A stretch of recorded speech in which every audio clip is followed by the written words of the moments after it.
الحمد للہ رب العالمین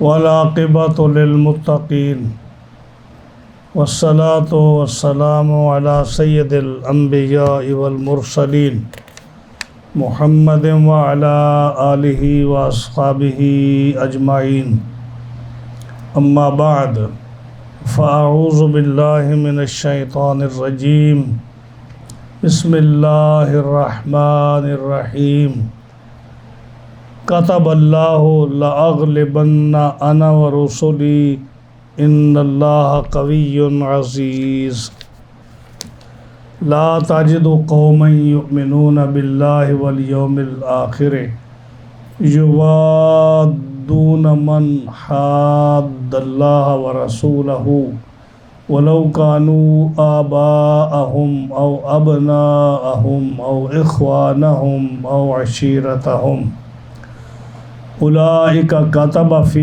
قلوبهم الإيمان وأيدهم بروح منه ويدخلهم جنات تجري من تحتها الأنهار خالدين فيها رضي الله عنهم ورضوا عنه اولئک حزب اللہ الا ان حزب اللہ هم المفلحون صدق اللہ مولانا العظیم وبلغنا رسولہ النبی الکریم الامین ونحن علی ذلک لمن الشاہدین والشاکرین والحمد للہ رب العالمین مولاي صل وسلم دائما ابدا على حبيبك خير الخلق كلهم فإن من جودك الدنيا وضرتها ومن علومك علم اللوح والقلم يا أكرم الخلق ما لي من ألوذ به سواك عند حلول الحادث الأممي محمد سید الکونین والثقلین والفریقین من عرب ومن عجم دع مدعته النصارى في نبيهم واحكم بما شئت مدحا فيه واحتكم فمبلغ العلم فيه أنه بشر وأنه خير خلق الله كلهم جاءت لدعوته الاشجار ساجدة تمشي إليه على ساق بلا قدم يا رب بالمصطفى بلغ مقاصدنا واغفر لنا ما مضى يا واسع الكرم ثم الرضا عن أبي بكر وعن عمر وعن علي وعن عثمان ذي الكرم والآل والصحب ثم التابعين لهم أهل التقى والنقى في الحلم والكرم فاغفر لناشدها واغفر لقارئها سألتك الخير يا ذا الجود والكرم مولاي صل وسلم دائما أبدا على حبيبك خير الخلق كلهم معززین حاضرین و سامعین کرام، قرآن مجید فرقان حمید کے اس ہفتہ وار درس میں آج ہم نے سورۃ المجادلہ کی آخری دو آیات کریمہ آیت نمبر 21 اور آیت نمبر 22 ان کی تلاوت کی ہے۔ انشاءاللہ العزیز ان دو آیات کریمہ کا ترجمہ اور تفسیر عرض کی جائے گی۔ رب تعالی حق بیان کرنے کی اور صحیح ترجمہ اور تفسیر عرض کرنے کی توفیق عطا فرمائے، مجھے اور آپ کو اس پر عمل کی توفیق عطا فرمائے۔ پچھلی اس صورت میں جس کے 22 آیات ہیں، پچھلی جو آیات گزری ہیں ان میں اللہ تعالیٰ جل شانہ نے منافقین کا حال بیان فرمایا کہ وہ مسلمانوں کے خلاف کیا کیا سازشیں کرتے تھے، اور اللہ تعالیٰ نے ان کو بے نقاب کیا، اور پتہ تھا صحابہ کو کہ فلاں فلاں منافق ہے۔ نبی کریم صلی اللہ علیہ وسلم نے بھی ان کو کہا، لیکن وہ ایسے ڈھیٹ تھے اور ہٹ دھرم تھے کہ وہ قسمیں کھا جاتے، کہتے کہ ہم سچے مسلمان ہیں، جن کا ذکر پچھلے درسوں میں ہم بیان کر چکے ہیں۔ آج کے درس میں ان دو آیات کریمہ میں اللہ تعالیٰ مخلص اور صحیح العقیدہ مسلمانوں کا ذکر فرماتا ہے۔ ان دو آیات میں فرمایا کتب اللہ لأغلبن انا ورسلی۔ یہ کفار اور منافقین جتنا مرضی یہ اپنے جال بچھا لیں، مخالفت کر لیں، جھگڑے کر لیں، ازل سے اللہ تعالیٰ نے یہ بات لکھ دی ہے اپنے فیصلے میں، اور یہ قضا ثابت ہے، اس نے لوح محفوظ میں لکھ دی ہے کہ وہ فرماتا ہے، اس نے فرض لکھ لیا، اس نے کیا، لأغلبن انا، کہ یہ کافر جتنا مرضی زور لگا رہے میں ہی غالب رہوں گا۔ اللہ فرماتا ہے کہ میں ہی غالب رہوں گا۔ ظاہر ہے اللہ کے ساتھ تو کوئی مقابلہ نہیں کر سکتا، لیکن لوگ کرتے ہیں۔ یہ جتنے بھی کفار ہیں یہ ایکچولی اللہ تعالیٰ کا انکار کرتے ہیں، اس کی کتابوں کا انکار کرتے ہیں، اس کے دین کا انکار کرتے ہیں، تو یہ مقابلہ ہی ہوگا نا۔ تو اللہ فرماتا ہے کہ وہ جتنا مرضی مقابلہ کر لیں، جتنی مرضی مخالفت کر لیں، کاتب اللہ نے یہ تقدیر میں اور قضا میں اور اپنے فیصلے میں یہ لکھ دیا ہے کہ میں ہی غالب رہوں گا، ورسلی، اور میرے رسول غالب رہیں گے، یعنی اللہ غالب رہے گا اور اس کے رسول غالب رہیں گے۔ ان اللہ قوی عزیز، بے شک اللہ طاقت والا، قوت والا اور قدرت والا ہے۔ اللہ تعالیٰ نے قرآن مجید فرقان حمید میں فرمایا وَلَقَدْ سَبَقَتْ كَلِمَتُنَا لِعِبَادِنَا الْمُرْسَلِينَ إِنَّهُمْ لَهُمُ الْمَنْصُورُونَ۔ فرمایا کہ میرا کلمہ، میرا کلام، میری تقدیر جو میں نے لکھی ہے وہ پہلے لکھی جا چکی ہے میرے بندوں کے لیے۔ کون بندے؟ رسول میرے، ان کے بارے میں نے لکھ دیا۔ کیا لکھا؟ انہم لہم المنصورون، کہ وہ مدد ان کی میں کروں گا اور کوئی ان پر غالب نہیں آئے گا، میرا اور میرے رسولوں کا غلبہ رہے گا۔ اب یہاں ایک ذہن میں شک پڑتا ہے کہ اگر اللہ اور اس کے رسولوں کا غلبہ رہے گا تو پھر نبی شہید کیوں ہوئے؟ ان کو شہید کر دیا گیا، کئی نبی شہید ہوئے، سینکڑوں کی تعداد میں شہید ہوئے۔ تو اس کا جواب علماء نے دیا ہے، انہوں نے یہ فرمایا ہے کہ زجاج نے، جو مفسروں نے ذکر کیا کہ غلبۃ الرسل علی نوعین، کہ رسول کا جو غلبہ ہے اس کی دو قسمیں ہیں، کہ رسول جو غالب آتا ہے اس کی دو قسمیں ہیں۔ دو قسم کے رسول آئے ہیں۔ ایک رسول وہ ہیں جن کو حکم ہوا ہے کہ تم نے جہاد کرنا ہے، اور ایک رسول وہ ہیں جن کو حکم ہوا ہے کہ تم نے جہاد نہیں کرنا۔ تو جو رسول شہید ہوئے ہیں وہ رسول شہید ہوئے ہیں جن کو جہاد نہ کرنے کا حکم تھا، لڑائی نہ کرنے کا حکم تھا، اور جن کو جہاد اور لڑائی کرنے کا حکم تھا، حرب کا حکم تھا، ان میں کوئی رسول جب میدان جنگ میں شہید نہیں ہوا۔ فرمایا زجاج کہتا ہے کہ رسولوں کی دو قسم، غلبۃ الرسل علی نوعین، دو قسمیں ہیں رسولوں کے غلبے کی، من بعث منہم بالحرب فہو غالب بالحرب، جس کو اللہ نے مبعوث فرمایا، حکم دیا کہ اے میرے رسول، اے میرے نبی، تو نے جہاد کرنا ہے، اس نبی اور رسول کو دشمن کبھی شہید نہیں کر سکا، اللہ نے اس کی مدد فرمائی ہے۔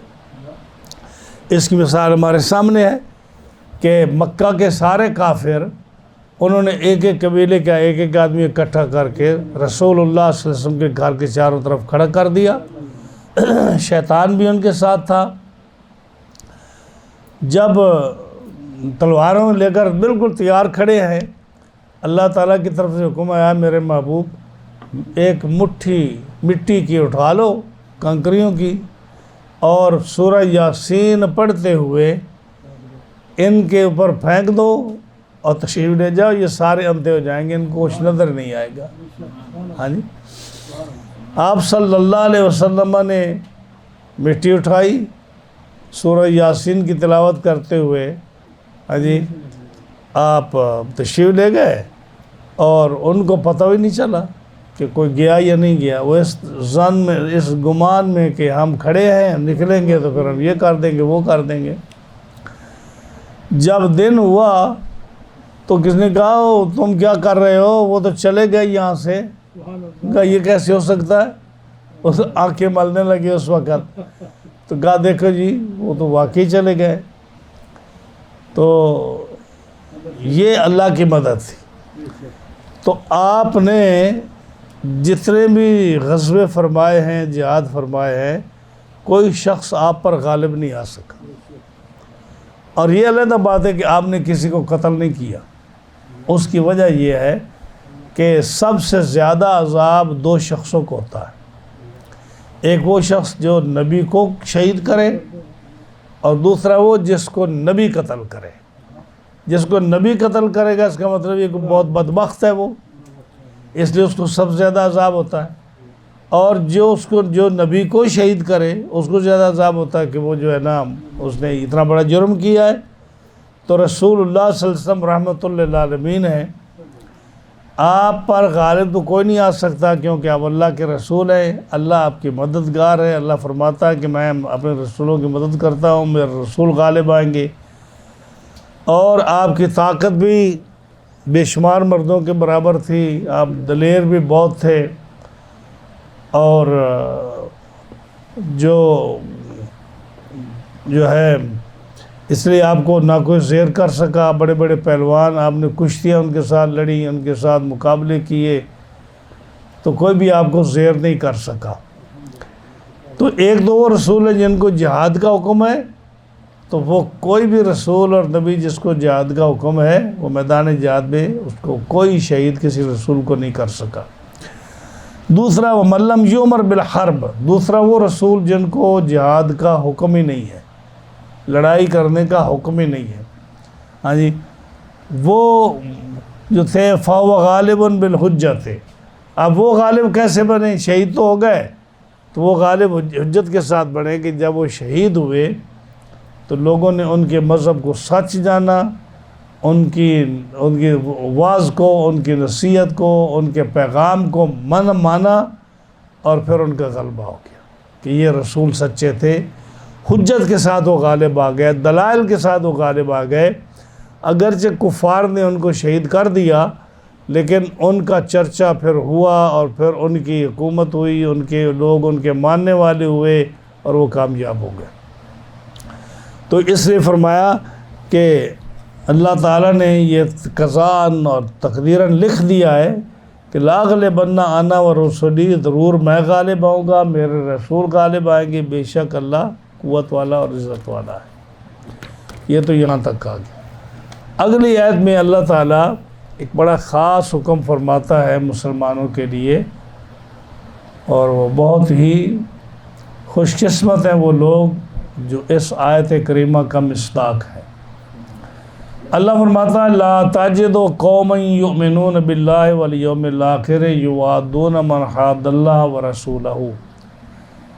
اے محبوب، آپ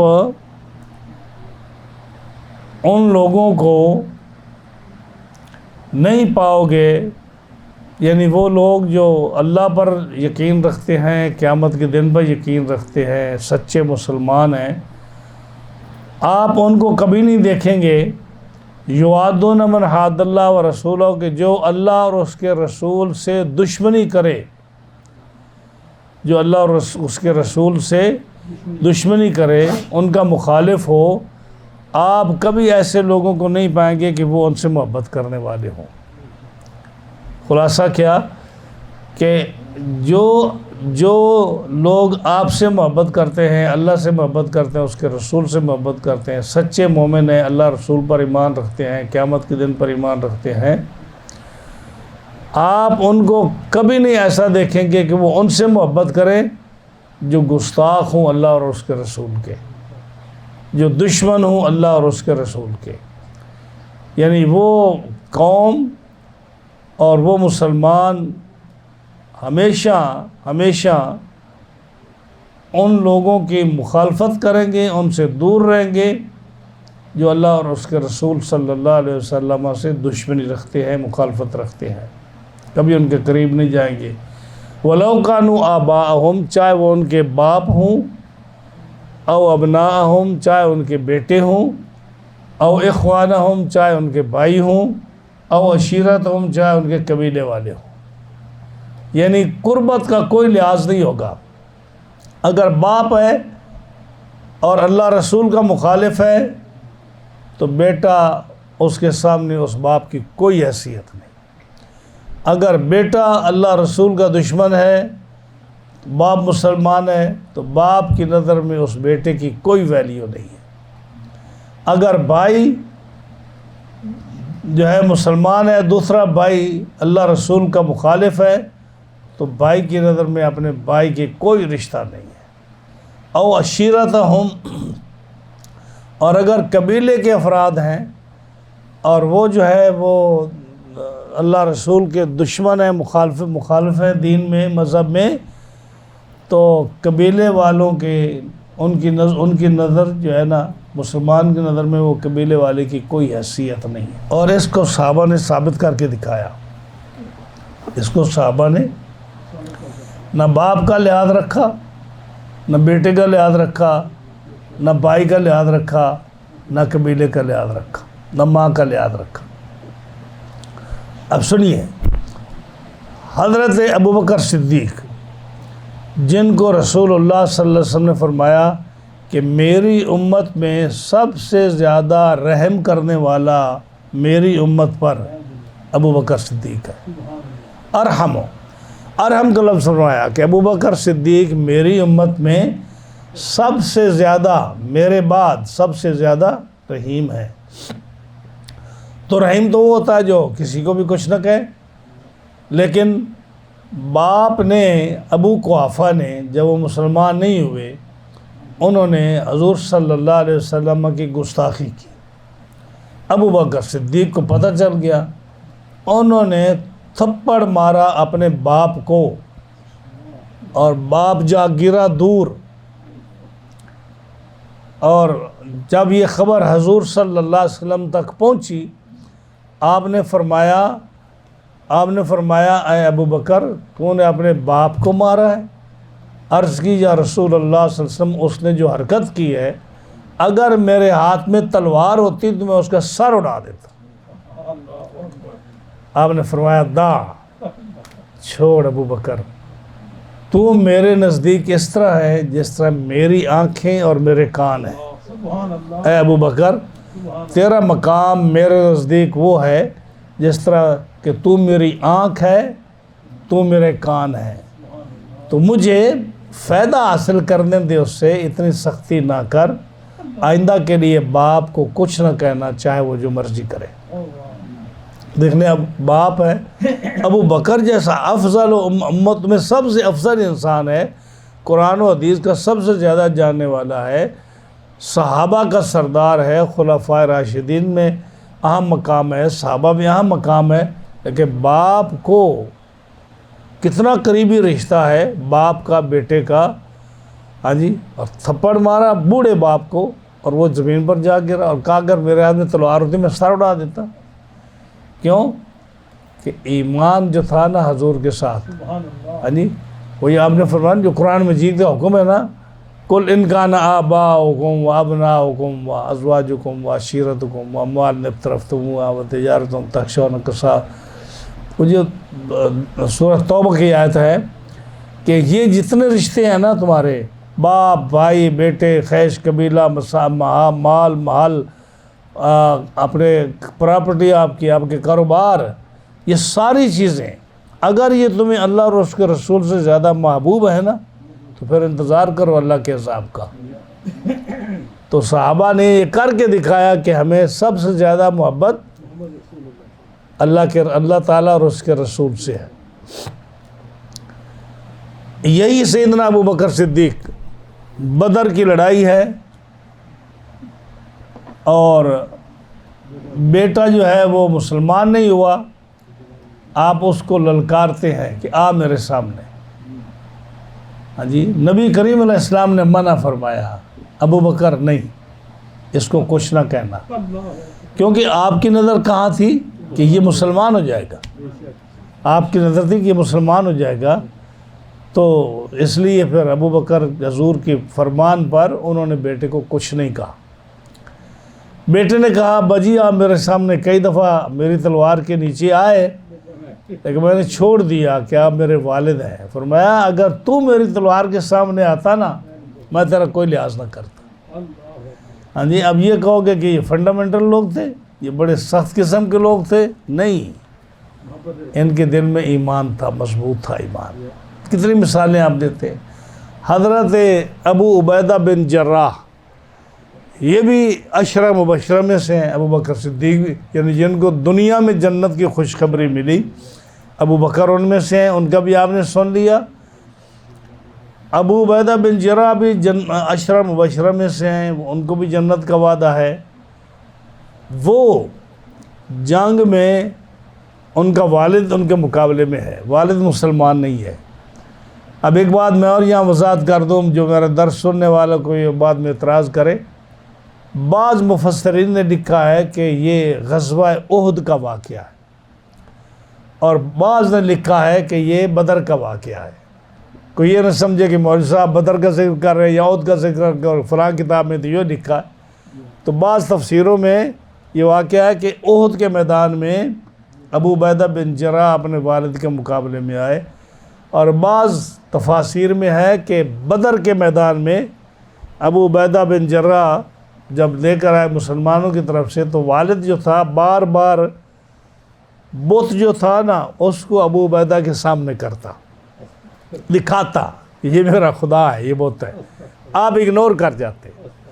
جب باپ باز نہ آیا تو پھر ابو عبیدہ نے ان کے تلوار سے اس کا گردن سے تلوار سے ان کا سر جدا کیا اور بالوں سے پکڑا، باپ کا سر حضور کے سامنے آ کر پھینک دیا۔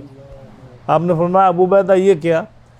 فرمایا یہ آپ کی گستاخ تھے، تو پھر میں نے تو یہی فیصلہ کیا کہ جو آپ کا گستاخ ہے اس کو زندہ رہنے کا کوئی حق نہیں۔ والد کو ابو عبیدہ بن جراح، ہاں جی، امین الامت، نبی کریم علیہ السلام نے فرمایا ہر امت میں ایک امین ہوتا ہے، میری امت کا امین ابو عبیدہ بن جراح ہے۔ مقام دیکھیں۔ حضرت عمر کہتے ہیں کہ میرے دل میں یقین تھا کہ اگر میری وفات کے وقت اگر ابو عبیدہ بن جراح زندہ رہے تو میں اپنے بعد خلیفہ ابو عبیدہ بن جراح کو بناؤں گا۔ ہاں جی، یہ اتنے پائے کے صحابی تھے، اور انہوں نے دیکھو اس آیت کے یہ آیت ان صحابہ کی شان میں نازل ہوئی کہ ان کا ایمان اتنا مضبوط ہے کہ ان کو والد کی کوئی پرواہ نہیں، بیٹے کی کوئی پرواہ نہیں، بھائی کی کوئی پرواہ نہیں۔ حضرت مصعب بن عمیر حضور کے صحابی ہیں، ان کا بھی ذکر آتا ہے۔ یہ بعض تفسیروں نے لکھا جنگ بدر کا واقعہ ہے، تو بعض نے لکھا ہے جنگ احد کا واقعہ ہے۔ انہوں نے اپنے بھائی عبید بن عمیر کو اپنے ہاتھوں سے قتل کیا، بھائی کو عبید کو اپنے ہاتھ سے قتل کیا مصعب بن عمیر نے۔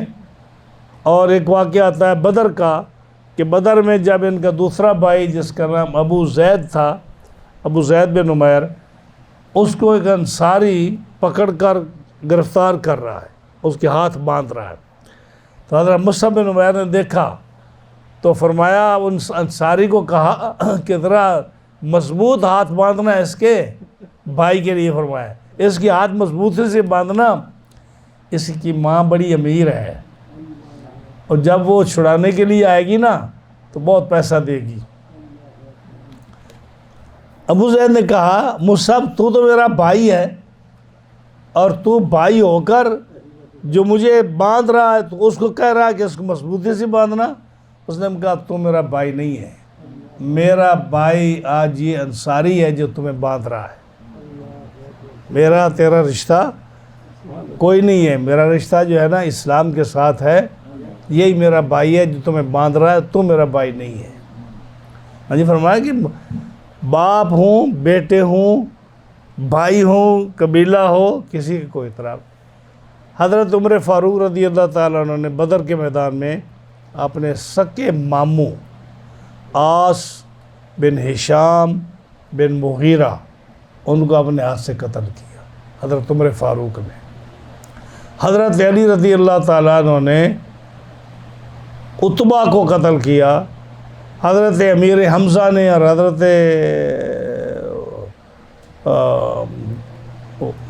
ابو عبیدہ بھی ان کا بھی نام تھا، انہوں نے شیبہ اور ربیہ کو قتل کیا۔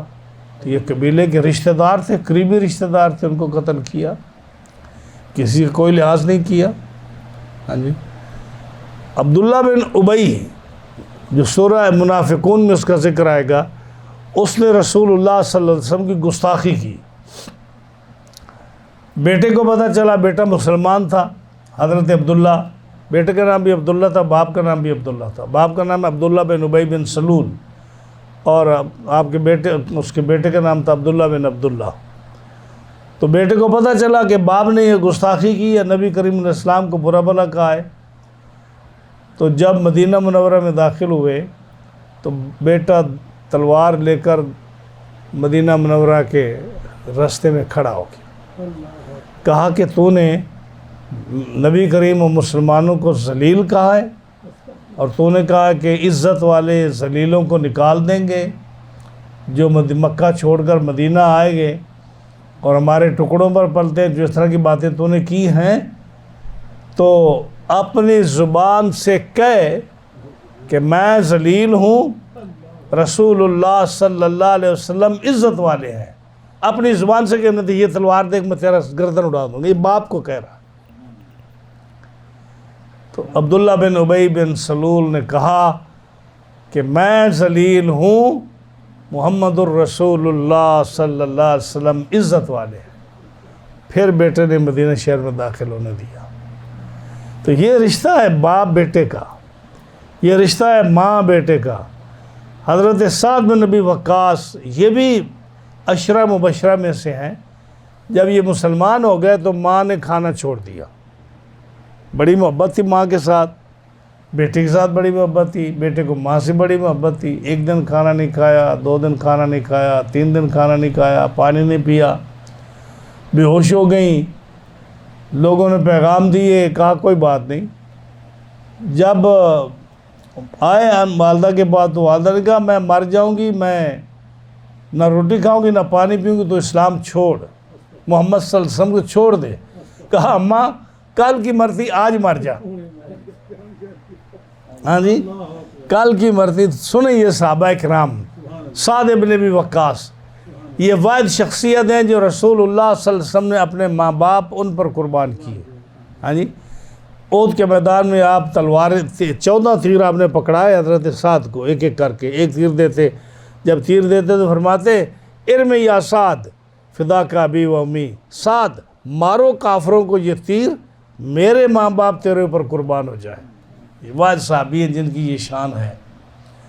تو حضور کے یہ ماموں لگتے تھے رشتے میں، اسی خاندان سے تھے جہاں سے آپ کی والدہ صاحبہ تھیں۔ تو انہوں نے بھی کہا امی یہ فکر نہ کر کہ میں ایمان چھوڑ دوں گا تیرے بھوکے رہنے کی وجہ سے، تو مرتی کل کی مقدار مر جا، میں اسلام نہیں چھوڑوں گا۔ تو پھر اس نے کھانا کھا لیا۔ ہاں جی، اس نے اپنی آخری حد دیکھ لی۔ جب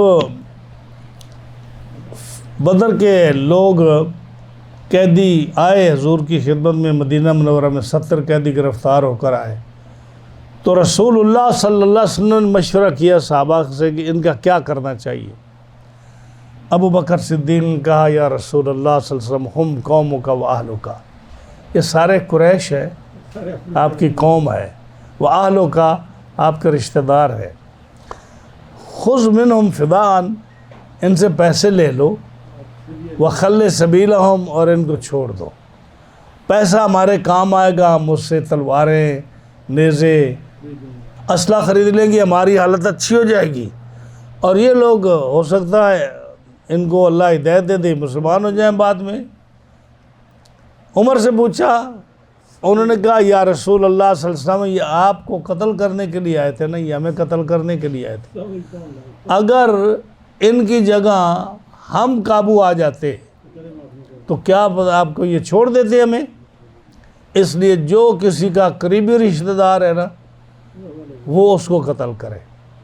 حضرت علی کو کہو کہ اپنے بھائی عقیل کو قتل کرے، مجھے میرا فران رشتہ دار جو ہے قریبی مجھے وہ دے، میں اس کو قتل کرتا ہوں، آپ اپنے چچے عباس کو قتل کریں جی، اور فلاں کو فلاں دیں، فلاں کو فلاں دیں، سب جانتے تھے نا کہ کون کسی کا رشتہ دار ہے، فرمایا جو کسی کا قریبی رشتہ دار ہے وہ اس کو قتل کرے۔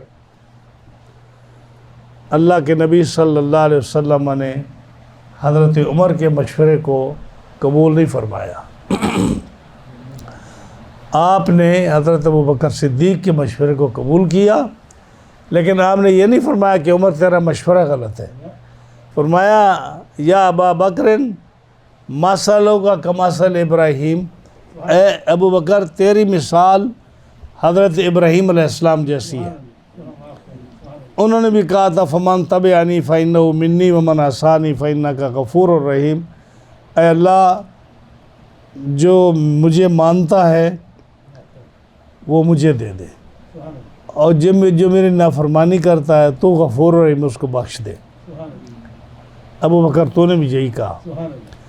اور اے عمر مثلوں کا کمثل نوح، اور اے عمر تیری مثال نوح علیہ السلام جیسی ہے۔ انہوں نے بھی یہی کہا تھا رب لا تذر علی الارض من الکافرین دیارا، اے اللہ کافر کا تخم بھی زمین پر نہ چھوڑ، سب کو ہلاک اور تباہ و برباد کر دے۔ تیری مثال بھی نبی جیسی ہے ابو بکر، تیری مثال بھی نبی جیسی ہے، لیکن فرمایا کہ میں ابو بکر کے مشورے کو قبول کرتا ہوں۔ آپ نے ابو بکر کے مشورے کو قبول کیا۔ دو صحابی حضرت عمر اور ایک اور صحابی تھے، انہوں نے کہا تھا کہ سب کو قتل کر دیا جائے، ان کے مشورے کو نہیں مانا تو پھر کیا ہوا، سورہ انفال کی آیت نازل ہو گئی، بڑی سخت آیت آئی، حضور صلی اللہ علیہ وسلم رو رہے تھے اس وقت، لولا کتاب من اللہ سبق لمسکم فیما اخذتم عذاب عظیم ما کان لنبی ان یکون له اسریٰ حتی یسخن فی الارض تریدون عرض الدنیا واللہ یرید الآخرہ واللہ عزیز حکیم۔ اللہ نے فرمایا کہ اے نبی صلی اللہ علیہ وسلم، میرے محبوب آپ کو یہ مناسب نہیں تھا کہ تو ان کو چھوڑ دے، پیسے لے کر ان کو چھوڑ دے، یہ آپ کے لیے مناسب نہیں تھا۔ ما کان لنبی یکون له اسریٰ حتی یسخن فی الارض تریدون، تم دنیا کا مال چاہتے ہو، تریدون عرض الدنیا، تم نے کہا پیسے لے لو ان کو چھوڑ دو، ہاں جی، لیکن واللہ یرید الآخرہ، تم دنیا کا مال چاہتے ہو، اللہ آخرت چاہتا ہے۔ کیوں کیا ایسے؟ لولا کتاب من اللہ سبق، اگر اس کتاب کی جگہ میرا عذاب نازل ہوتا، جو میں آیت نازل کی ہے، اگر اس کی جگہ لولا کتاب من اللہ سبق لمسکم فیما اخذتم عذاب عظیم، میرا عذاب نازل ہوتا تو پھر کیا ہوتا؟ تو تم نے ان کو مارا کیوں نہیں؟ ان کو ایسا سبق دے۔ دیکھو نا بدر کی حالت جو تھی، اگر انسان غور کرے تو کہاں 1000 آدمی جو اسلحے کے ساتھ لیس ہے، بڑے بڑے بہادر ہیں، قریش جو ہے، اور اس کے مقابلے میں 313 سے بھی کم لوگ، اور وہ ہلکے پھلکے، نہ اسلحہ پاس ہے، نہ ان کی بوڑھے کمزور آدمی ہیں وہ ساتھ ہیں، لیکن ان پر کفار پر اللہ نے جو مسلمانوں کو غلبہ دیا، یہ کیا بتاتا ہے؟ کم من فئۃ قلیلۃ غلبت فئۃ کثیرۃ باذن اللہ۔ ہاں جی، کبھی کبھی ایسا بھی ہوتا ہے کہ چند آدمی بڑی بڑی فوج پر غالب آ جاتے ہیں، تو یہ اللہ تعالیٰ جل شانہ کا فیصلہ ہے اور یہ مدد ہے۔ تو اس سے اس وقت سیکھنا چاہیے تھا اور ان کو نہیں چھوڑنا چاہیے تھا، لیکن بہرحال یہ کفر اسلام کی پہلی جنگ تھی، تو صحابہ نے کیا کیا کہ اللہ رسول کی محبت میں، دین کی محبت میں، دیکھ لیں انہیں سارے رشتے انہوں نے ختم کر دیے۔ میں نے مثالیں دی ہیں، باپ کی مثال دی ہے، ماں کی مثال دی ہے، بیٹے کی مثال دی ہے، بھائی کی مثال دی ہے، قبیلہ والوں کی مثال دی ہے۔ اللہ تعالیٰ نے یہ سارے ذکر کیے کہ ان کے باپ ہوں، بیٹے ہوں، بھائی ہوں، قبیلہ ہو، ان کی نظر میں ان کی کوئی ویلیو نہیں ہے، اور مسلمان ہے ہی وہی جس کی نظر میں اللہ اور رسول کی ویلیو ہو، محبت ہو، دوسرا کوئی بھی ہو اس کی کوئی ویلیو اور محبت نہ ہو، تو وہ صحیح مسلمان ہے۔ جس نے فرمایا کہ یہ لوگ کون ہیں، ان کے بارے میں کیا فرمایا اللہ نے فرمایا یہ لوگ جو تھے نا، جنہوں نے اپنے بھائی، باپ، ماں، ان کو ذرا بھی اہمیت نہیں دی، کیوں؟ اولئک کتب فی قلوبہم الایمان وایدہم بروح منہ، ان کے دلوں میں اللہ نے ایمان نقش کر دیا تھا۔ صحابہ کے دلوں میں اللہ نے ایمان نقش کر دیا تھا، ٹھپا لگا کر پکا، کہ جو نہ مٹے۔ جب اللہ نے ان کے دلوں میں ایمان نقش کر دیا، وَأَيَّدَهُمْ بِرُوحٍ مِّنْهُ، اور اللہ تعالیٰ نے اپنی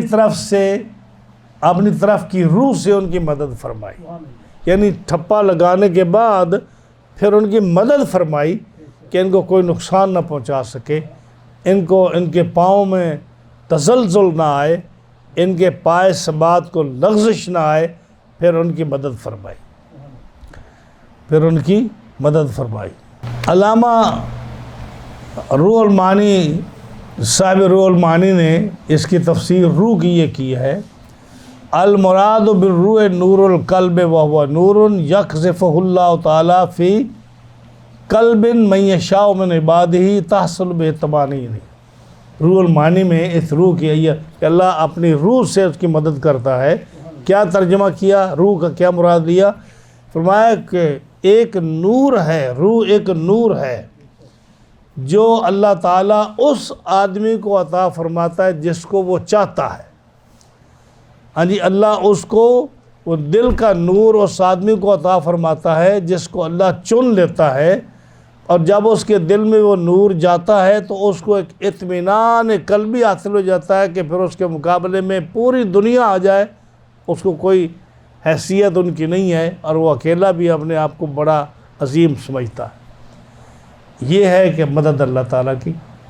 اور آپ کو میں ایک بات بتاؤں، ہمارے پیر بھائی جو ہیں ان کے لیے بڑی خوشخبری ہے، اور بڑا میں پراؤڈ ہوں اس بات پر کہ یہ جو آیت ہے نا، اولئک کتب فی قلوبہم الایمان وایدہم بروح منہ، کہ یہ کام وہی کر سکتے ہیں جن کے دلوں میں اللہ نے ایمان کو نقش کر دیا، اور نور قلب سے، اس روح سے اللہ نے ان کی مدد فرمائی کہ اس قائم دائم رہے۔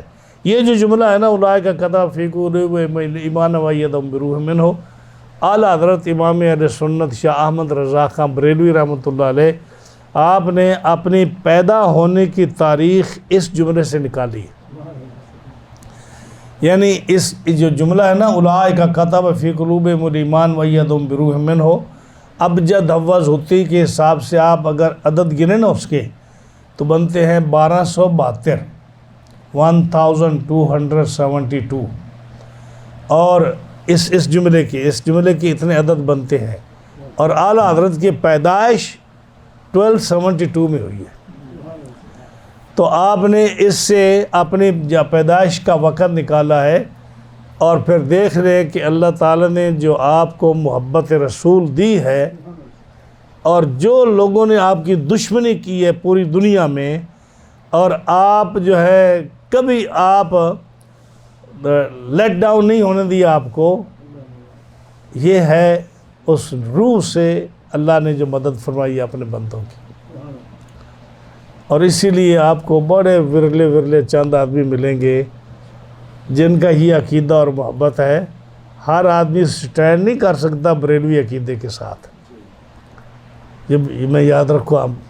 ہر آدمی اہل سنت والجماعت جو اعلیٰ حضرت کا مسلک ہے اس پر ہر آدمی سٹینڈ نہیں لے سکتا، متزلزل ہو جاتے ہیں. لیکن آپ نے جو چیز بتائی ہے اس پر جو ہے وہی صحیح وہ ایمان ہے جو صحابہ والا تھا. وہی ہے کہ یہ جو کہ ہر ایک کو صحیح کہو کہ ہر ایک صحیح ہے، صلح کلی بننا، ہر آدمی صحیح ہے. نہ میں اس کا قائل ہوں، نہ ہمارے اساتذہ اس کے قائل ہیں، نہ ہمارے پیر و مرشد اس کے قائل ہے، نہ ہمارے روحانی سلسلے کے جتنے بزرگ ہیں، کوئی بھی اس چیز کا قائل نہیں کہ صلح کلی ہر ایک صحیح ہے. یہ کیسے ہو سکتا ہر ایک صحیح ہو؟ تو جو اللہ پر ایمان لاتا ہے، اور مفسرین نے یہ لکھا ہے، میں آپ کو بتاؤں، ایک آدمی اللہ رسول کی توہین کرتا ہے، دوسرا محبت کرتا ہے. آپ نے کبھی دیکھا کہ ایک ہی برتن میں پاک پانی اور پلید پانی جمع ہو جائے؟ ایک برتن میں پاک پانی بھی ہو، اس میں پلید پانی بھی رکھ دیں تو کیا کہیں گے؟ اس کو پاک کہیں گے؟ وہ ناپاک ہو جائے گا. تو یہی بات ہے کہ اگر کسی کا عقیدہ اللہ کے رسول کے خلاف ہے، اس کی توہین کا مرتکب ہے، تو وہ آدمی جو ان کے بد عقیدوں کے ساتھ بھی محبت کرے اور عقیدے والوں کے ساتھ بھی محبت کرے تو کیسے صحیح ہو سکتا ہے؟ اس لیے یہ میری بات یاد رکھے، کوئی کمپرومائز ہم اہل سنت کی طرف سے نہیں ہے. ہاں یہ جو ہے نا کہ آپ مثال دیں گے کہ نبی کریم علیہ السلام تو کفار کے ساتھ بھی مہربانیاں فرماتے تھے، یہ اور بات ہے.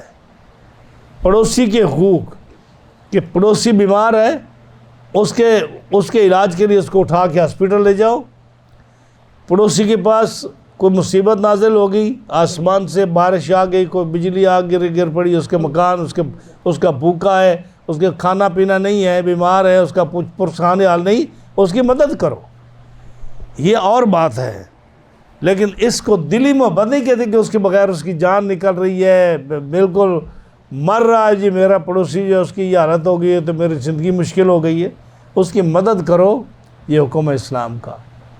ہاں جی، رستے میں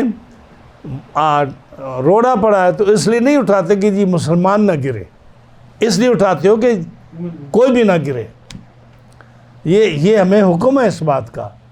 حیا جو ہے، مڈوسٹی، یہ جو ہے ایمان جو ہے کسی کے ساتھ حیا کے ساتھ پیش آنا، یہ مسلمان کی شان ہے، چاہے وہ کافر آگے ہو یا مسلمان آگے ہو.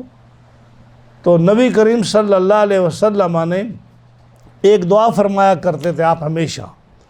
نبی کریم صلی اللہ علیہ وسلم دعا فرمایا کرتے تھے، اللہم لا تجعل لفاجر علی یدن، اے اللہ کسی بے ایمان کا، کسی گمراہ کا، کسی گستاخ کا، کسی کافر کا میرا محسن نہ بنا، اس کو اتنی توفیق نہ دے کہ وہ میرے اوپر احسان کرے.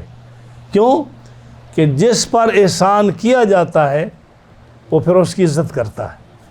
جی حکم بھی ہے نا، اگر آپ پر کوئی بندہ احسان کرے تو آپ ساری زندگی نہیں بولتے کہ اس آدمی نے برے وقت میں میرا ساتھ دیا، تو پھر ایک تعلق پیدا ہو جاتا ہے کہ اس نے میرے ساتھ اچھا کیا، میں بھی اس کے ساتھ اچھا کروں.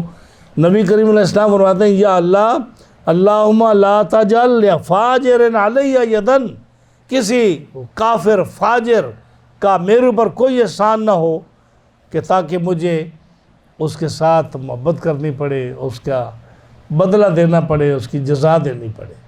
آپ سمجھے؟ آپ یعنی آپ کسی کے ساتھ بھلائی کریں، آپ کا بزنس کسی کے ساتھ ہے، اس کے احکام ہے کہ آپ اس کے ساتھ، آپ کا پارٹنر ہے بزنس میں، اس کے ساتھ بھلائی کرو، اس کا مال نقصان نہ ہونے دو۔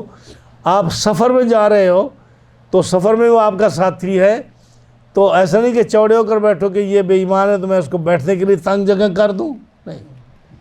آپ کے لیے حکم ہے کہ جو قرآن مجید میں آتا ہے نا کہ صاحب بالجنب وابن سبیل، کہ آپ جو پڑوسی ہیں نا، ایک وہ پڑوسی جو پرماننٹ ہے، جس کا آپ کے گھر کے ساتھ ہے، ایک وہ ہے جو چند دنوں کا پڑوسی ہے، ایک 2-4 مہینے کے لیے جاب آپ کے ساتھ کرتا ہے، وہ آپ کا پڑوسی ہے ٹمپریری کچھ عرصے کے لیے۔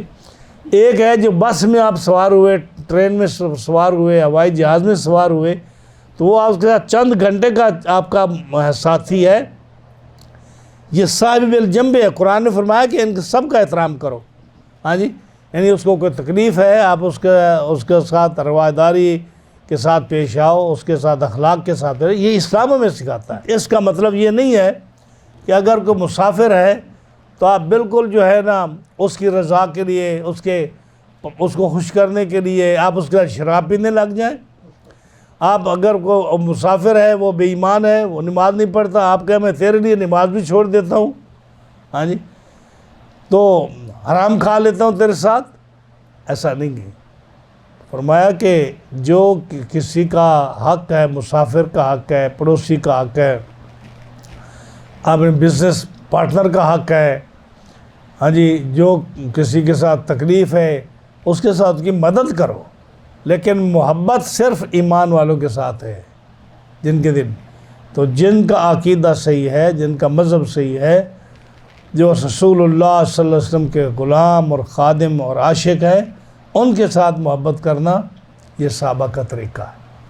ہاں جی، آپ نے کہا نا، حضرت مصعب بن عمیر نے کہا کہ انصاری میرا بھائی ہے، انصاری میرا بھائی ہے، ابو زید تو میرا بھائی نہیں ہے، ہاں جی، تو میرا بھائی نہیں ہے کہ تو مسلمان نہیں ہے۔ صحابہ کا یہ ایمان تھا، ہاں جی، تو کیا فرمایا کہ یہ نعمت ان کو حاصل ہوتی ہے، اولئک کتب فی قلوبہم الایمان وایدہم بروح منہ، جن کے دلوں میں اللہ نے ایمان نقش کر دیا۔ اب بتائیے کہ جن کے دلوں میں اللہ ایمان نقش کر دے وہ کتنا خوش قسمت ہے، ہاں جی، وایدہم بروح منہ، پھر اللہ ان کی مدد فرماتا ہے اور ان کو کبھی کوئی آدمی نقصان نہیں پہنچا سکتا، ہاں جی۔ اعلیٰ حضرت عظیم البرکت نے ساری زندگی کتنے لوگوں نے مخالفت آپ کی، لیکن آپ ہمیشہ فرماتے ہیں اپنے لیے کہ اللہ نے مجھے منصور فرمایا، میری مدد ہوئی ہے اور کسی کی نہیں ہوئی، ہاں جی، تو اللہ ان کی مدد فرماتا ہے۔ صحابہ کرام کی کتنی مدد اللہ نے فرمائی، مسلمان جو اللہ کے راستے میں چلتا ہے اللہ تعالیٰ ان کی مدد فرماتا ہے۔ تو فرمایا یہ وہ لوگ ہیں جن کے دلوں میں ایمان نے نقش کیا۔ تو اس لیے میرے دوستو، اگر وقتی طور پر کوئی مشکل آ جائے، کوئی تکلیف آ جائے، تو یہ نہ سمجھو کہ یہ ایمان کی وجہ سے ہمارے اوپر آئی ہے۔ اگر آپ کا ایمان مضبوط ہے، اگر آپ کا عقیدہ مضبوط ہے، تو آپ اسی پر قائم رہیں۔ اور یہ جو بلکہ فرمایا کہ میں نے ایک بڑا کہ اگر کوئی آدمی جو ہے وہ دنیاوی لالچ کے لیے، نوکریوں کے لیے، جاب کے لیے، اپنے دنیاوی مقصد کے لیے اگر کسی بدعتی کی، کسی کافر کی، کسی مشرک کی دوستی کرتا، اس کے ساتھ ہاتھ بڑھاتا ہے، جیسے آج کل کے لوگ جو ہے نا، بہت سارے لوگ سیاسی طور پر اپنا عہدہ حاصل کرنے کے لیے، دنیا کے کام نکالنے کے لیے ان کے ساتھ چاپلوسی کرتے ہیں، ان کے ساتھ محبت کرتے ہیں، ان کے ساتھ اٹھتے بیٹھتے ہیں۔ فرمایا کہ ان لوگوں کو پھر کیا ہوگا، جو ایسا کام کرتے ہیں اللہ ان کو ذلیل فرمائے گا، اللہ ان کو ذلیل فرمائے گا، ان کو خوش نہیں رکھے گا۔ تو جو ایسا وقتی طور پر کسی کی عزت کرے، فاسق کی، فاجر کی، بے دین کی، تو اللہ اس کو عزت نہیں دے گا، رب تعالیٰ اس کو ذلیل فرمائے گا۔ اس لیے اعلیٰ حضرت عظیم البرکت، جن کو لوگ آج کہتے ہیں جی وہ انگریز کے ایجنٹ تھے، شرم نہیں آتے لوگوں کو جھوٹ بولتے ہوئے، انگریز کے ایجنٹ تھے۔ ارے وہ کیسے ایجنٹ ہو سکتا ہے جو جارج پنجم کی اور ملکہ وکٹوریہ کی جو ٹکٹ ہوتی تھی اس کو بھی آپ الٹا لگاتے تھے کہ سار اوپر اس کے پیر نیچے، سار نیچے اور پیر اوپر ہوتے تھے، یعنی ٹکٹ جو ہے نا سٹیمپ وہ الٹی لگاتے تھے آپ جان بوجھ کر کہ اس کا جو ہے نا سر نیچے ہو، اس کے پیر اوپر ہوں، اس طرح کر کے ٹکٹ، اتنی نفرت کی آپ کو تھی ان سے. ہاں جی. اور یہ کہنا کہ جو حکومت برطانیہ کے وہ خیر خواہ تھے اور فائدہ حاصل کرتے تھے، جنہوں نے ساری عمر سٹمپیں الٹی لگائی، جنہوں نے ہمیشہ جو ہے ان کو برا بلا کہا اور فتوے دیے اس کے خلاف. ہاں جی. تو یہ سب جو ہے نا الزامات اعلیٰ حضرت عظیم البرکت رضی اللہ تعالیٰ عنہ پر ہے. ہم نے کبھی، آپ کی تو یہ حالت ہے کہ آپ نے کسی دنیا دار کی کبھی تعریف نہیں کی. وہ نہیں آپ کا شعر آتا ہے، کرو مدح اہل دوال رضا، پڑے اس بلا میں میری بلا، میں گدا ہوں اپنے کریم کا، میرا دین پارا نا نہیں. ہاں جی. تو اعلیٰ حضرت عظیم البرکت جیسا کوئی انسان آئے تو صحیح اس صدی میں. آپ کی کتابیں پڑھیں، آپ کا عقیدہ دیکھیں تو آپ کو صحابہ کا عقیدہ نظر آئے گا. صحابہ کا عقیدہ اعلیٰ حضرت کی روشنی میں. اعلیٰ حضرت کا عقیدہ امام بصیری کی کتاب میں پڑھیں، امام صاحب مواہد الدنیا کی کتابیں پڑھیں، اور علامہ عسقلانی اور کسرانی کی کتابیں پڑھیں، امام بصیری کا قصیدہ پڑھیں، قاضی ایاز کی شفا شریف پڑھیں آپ. ہاں جی. یہ کتابیں پڑھیں تو آپ کو اعلیٰ حضرت اس پہ نظر آئیں گے کہ آپ کا کتنا خوبصورت عقیدہ ہے. شیخ عبدالحق محدث دہلوی رحمۃ اللہ علیہ کی کتابیں پڑھیں، شاہ عبدالعزیز رحمۃ اللہ علیہ کی کتابیں پڑھیں. تو یہ بزرگ ہیں جو امت کے بزرگ تھے، ان کا عقیدہ تھا جو اعلیٰ حضرت عظیم البرکت نے آج پہنچایا ہے ہمارے تک. تو کوئی آدمی اگر اس کو کہتا ہے کہ اعلیٰ حضرت کا عقیدہ غلط ہے تو بالکل وہ جہالت میں ہے، اس نے اعلیٰ حضرت کی کتابوں کو پڑھا ہی نہیں. تو آپ فرماتے ہیں کہ میری جو ہے نا تاریخ پیدائش اس آیت میں ہے، اولئک کتب فی قلوبہم الایمان وایدہم بروح منہ. اور جس کا یہ عقیدہ ہو، اللہ فرماتا ہے ان کو اللہ کیا کرے گا، وَيُدْخِلُهُمْ جَنَّاتٍ تَجْرِي مِن تَحْتِهَا الْأَنْهَارُ خَالِدِينَ فِيهَا. اللہ ان کو ایسی جنت میں داخل فرمائے گا جس کے نیچے نہریں بہتی ہیں، اور وہ خالدین فیہا ہمیشہ اس جنت میں رہیں گے. اور ان کو اس کے علاوہ اور ریوارڈ کیا ہوگا، رضی اللہ عنہم ورضوا عنہ، اللہ ان سے راضی اور وہ اللہ سے راضی. یہ کتنا بڑا سرٹیفکیٹ ہے، یعنی کہ اللہ ان سے راضی ہے، ان صحابہ کرام سے اللہ راضی ہے.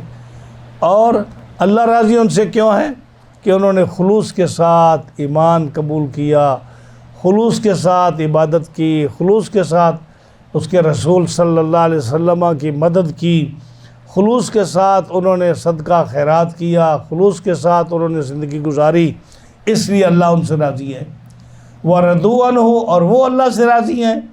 وہ اللہ سے اس لیے راضی ہیں کہ اللہ نے ان کی مدد فرمائی، اللہ نے ان کو ایمان کی توفیق دی، اللہ تعالیٰ نے ان کی تعریف فرمائی، ان کو مسلمان کیا، اس لیے وہ اللہ سے راضی ہیں. اور کیا انعام دیا، فرمایا اولئک حزب اللہ، وہ اللہ کی جماعت ہے، وہ اللہ کی جماعت ہے. کفار کو کیا کہا، حزب الشیطان، وہ شیطان کی جماعت ہے. اور صحابہ کو کیا کہا، حزب اللہ، جی وہ اللہ کی جماعت ہے. الا ان حزب اللہ هم المفلحون. اور جو اللہ کی جماعت ہے وہی کامیاب ہوتی ہے. اللہ کی جماعت کو کسی قسم کی ناکامی نہیں ہے، اللہ کی جماعت کو ہمیشہ غلبہ ہے. چاہے سورہ مائدہ میں یہ فرمایا اولئک حزب اللہ الا ان حزب اللہ هم الغالبون، کہ اللہ کی جماعت غالب رہے گی. اب بدر میں دیکھ لو، احد میں دیکھ لو، خندق میں دیکھ لو، صحابہ کی زندگی دیکھ لو، صحابہ کرام ہمیشہ غالب رہے کفار پر. چاہے وہ 1000 کی تعداد میں کافر آئے 3 گنا زیادہ، یا احد کے میدان میں آئے جہاں ان کی تعداد 7000 تھی، صحابہ جو تھے وہ 3000 تھے، 3000 سے بھی 700 چلے گئے. یا غزوہ خندق تھا جس میں 12-14 ہزار کی تعداد تھی کفار کی، صحابہ کی تعداد تھوڑی تھی، اللہ نے ہمیشہ ان کو مدد فرمائی. تو یہی فرمایا اولئک حزب اللہ، یہ اللہ کی جماعت ہے. الا ان حزب اللہ هم المفلحون. یا الا ان حزب اللہ هم الغالبون، یعنی ہمیشہ یہ جو ہے نا یہ غالب رہیں گے صحابہ، اور اللہ کی جماعت ہمیشہ غالب رہے گی۔ اور کتنی غالب رہی کہ صحابہ کرام کی ایک حضور کے زمانے میں دیکھے، اس کے بعد میں بھی دیکھے، جہاں بھی صحابہ گئے پورے لشکر کفار کو شکست دی، حضور صلی اللہ علیہ وسلم کے زمانہ میں بھی اور اس کے بعد بھی۔ یہ خالد ابن ولید جب گئے اس میں جارڈن میں جو غزوہ موتا ہے، جب اس میں گئے تو کتنی بڑی تعداد تھی کفار کی، اور مسلمان کتنے تھے؟ بالکل تھوڑے تھے، اللہ نے ان کو فتح دی۔ سورہ انفال پڑھے جو اللہ نے ریشو مقرر کیا ہے، کیا فرمایا کہ ایک مسلمان 10 پر باری ہے، ہاں جی، ایک مسلمان 10 کے مقابلے میں، ہاں جی، یعنی 20 مسلمان ہوں تو 200 کافر کو کافی ہے، 10 مسلمان ہوں تو 100 کافر کو کافی ہے۔ اور غزوہ موتا میں اور اس کے علاوہ جو غزوے ہوئے اس میں تو مسلمانوں 10 کی تعداد کیا تھی، وہ تو چند ہزار تھے مسلمان اور لاکھوں کی تعداد میں تھے کافر، لیکن اللہ نے ان کو اتنی فتح نصیب فرمائی ان کو۔ تو یہی فرمایا نا کہ یہ اللہ کی جماعت ہے، ان کو کوئی آدمی شکست نہیں دے سکتا، ان کو کوئی آدمی ان کو کمزور نہیں کر سکتا، کوئی آدمی ان کو لیٹ ڈاؤن نہیں کر سکتا، اللہ کی یہ جماعت ہے۔ اور یہی اگر ایمان اور عقیدہ مسلمانوں میں رہا تو مسلمان ہمیشہ فاتح اور کامیاب رہیں گے۔ اور اگر مسلمان جو ہے وہ اپنا راستہ چھوڑ جائیں گے، کفار سے دوستیاں اور محبت رکھنے شروع کریں گے، تو یقین جانو کہ پھر وہ ہمیشہ ذلت کی زندگی گزاریں گے، عزت کی زندگی ان کو نہیں ملے گی۔ اور کفار کے لیے عزت کی زندگی نہیں ہے، قرآن کا فیصلہ ہے العزت للہ ولرسولہ وللمؤمنین، عزت اللہ کے لیے ہے، عزت اللہ کے رسول کے لیے ہے، اور عزت جو ہے مومنین کے لیے ہے۔ کافر کے لیے عزت کہاں سے آ گئی؟ ہاں جی، مومن کے لیے عزت ہے، اللہ کے لیے عزت ہے، اللہ کے رسول کے لیے عزت ہے۔ تو آج اگر مسلمان جو ہے وہ اتنا کمزور اور ذلیل ہو رہا ہے تو اپنی اعمال اور عقیدے اور اس کی وجہ سے ہو رہا ہے۔ ادروائز اللہ تعالیٰ جل شانہ تو فرماتا ہے کہ تم تھوڑے بھی ہو تو ہم تمہاری مدد فرمائیں گے، اور اس نے کی ہے مدد ہر مقام پر۔ تو مسلمانوں کو چاہیے کہ اپنے ایمان کی خیر منائیں، اپنے ایمان کو مضبوط کریں، رسول اللہ صلی اللہ علیہ وسلم سے محبت جو ہے اس کو استوار کریں، اور صحابہ کرام سے محبت کریں، اہل بیت اطہار سے محبت کریں، جو کی ہے اس بات کی کہ جو آپ کی فتح اور کامرانی اور کامیابی کا راز اسی میں ہے۔ اللہ تعالیٰ جل شانہ ہر مسلمان کو اچھا عقیدہ اور خوبصورت عقیدہ رکھنے کی رب تعالیٰ توفیق عطا فرمائے، اور ہر مسلمان کو رب تعالیٰ حضور سے محبت، صحابہ سے محبت، اہل بیت سے محبت کرنے کی توفیق عطا فرمائے۔ یہی سرمایہ ہے دنیا کا، اور یہی سرمایہ ہے آخرت میں۔